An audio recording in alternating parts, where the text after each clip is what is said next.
نبی کریم صلی اللہ علیہ وسلم فرماتے ہیں الخمر جماع الاثم، یعنی شراب ہر قسم کے گناہوں کا مجموعہ ہے۔ اس حدیث کے شرح میں محدثین فرماتے ہیں شراب پینے کے بعد جب انسان کی عقل و حواس اس کے قبضے میں نہیں رہتے تو بہت سے ایسے گناہوں کا ارتکاب کر لیتا ہے جو اسے معلوم بھی نہیں ہوتے۔ یعنی جب انسان شراب پی لیتا ہے تو اس کا عقل جو ہوتا ہے وہ ٹھکانے پہ نہیں ہوتا، جیسے کہ ایک دوسرے روایت میں ہے الخمر الفواحش وَأَكْبَرُ الْكَبَائِرِ مَنْ شَرِبَهَا وَزَعَ عَلَىٰ أُمِّهِ وَخَالَتِهِ وَعَمِّهِ۔ شراب بیاہائی کے جڑ ہیں اور بڑے گناہوں میں سے ایک بہت بڑا گناہ ہے۔ جس نے شراب پی تو گویا اس نے اپنی ماں، خالہ، پھوپھی کے ساتھ ہم بستری کی۔ کتنی بڑی بات ہے، جس نے شراب کو پی لیا گویا اس نے اپنی امی کے ساتھ، خالہ کے ساتھ، پھوپھی کے ساتھ زنا کی۔ اور اسی طرح شراب پینے کی جہاں قرآن و حدیث میں سختی سے وعیدیں آئی ہیں، اس طرح دنیا کے بڑے بڑے فلاسفروں اور ڈاکٹروں نے بھی اس کی مذمت بیان کی۔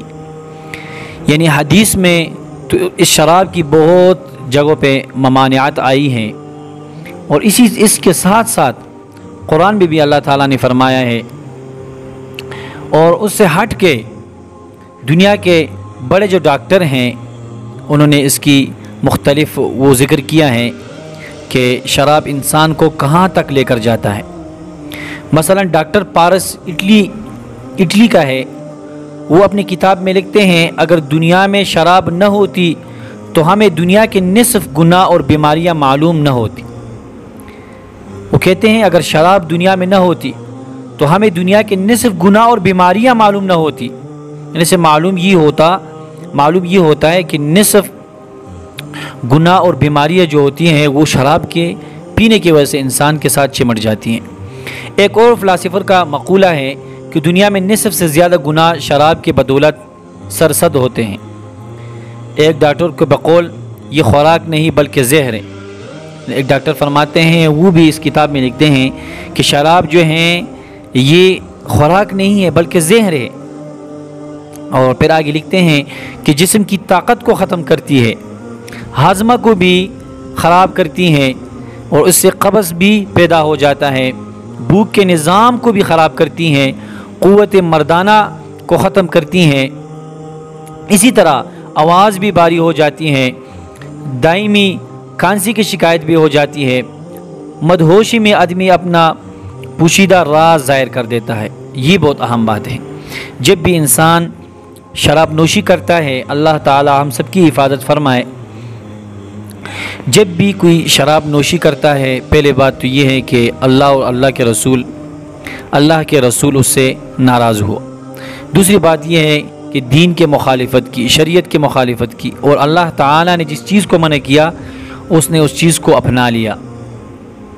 اس اہم بات یہ ہے کہ جب انسان شراب پیتا ہے تو وہ اپنے حواس کھو بیٹھتا ہے، تو اس کے ساتھ ساتھ دل میں جو باتیں ہوتی ہیں وہ باہر لوگوں کو بتا دیتا ہے، عجیب باتیں جو ہیں وہ بیان کرتے ہیں۔ ہم نے بہت سارے لوگوں کا مشاہدہ کیا ہے، دیکھا ہے قریب سے، تو جو باتیں دل میں ہو وہ ڈائریکٹ سرعام بتا دیتا ہے۔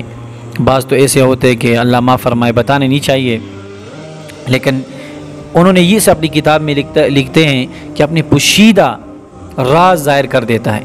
ایسا ہوا، ہم نے دیکھا بھی ہے، جس کا نقصان اکثر تباکن ہوتا ہے، اور شراب کے ایک سٹیپ ہے، اس سے جب انسان اور ہو جاتا ہے تو پھر اس کا اگلا ترتیب جو ہے آپ خود سمجھتے ہیں۔ یہ روڈوں میں جو لوگ ادھر ادھر ہوتے ہیں ان کو اپنے آپ کا فکر ہی نہیں ہوتا ہے، تو شراب جو ہے نا، اللہ تعالی ہم سب کی اس سے حفاظت فرمائے، اور جو اس شرابوں میں لگے ہوئے اس کو چاہیے کہ وہ اس سے پھیر جائے، اللہ تعالی سے معافی مانگے اور شراب کو چھوڑے۔ چہرے کی ہیبت کو بگاڑ دیتا ہے، انسان کا چہرہ سرخ لال ہو جاتا ہے، اور دوسرا بندہ جو اس کا دوست ہوتا ہے وہ یہ سمجھتا ہے کہ یار اس کے قریب بھی نہ بیٹھوں۔ اور بدبو سا اسمیل سے بھی اس سے آنے لگ جاتا ہے، تو یہ دنیا میں اس کی ذلت ہے۔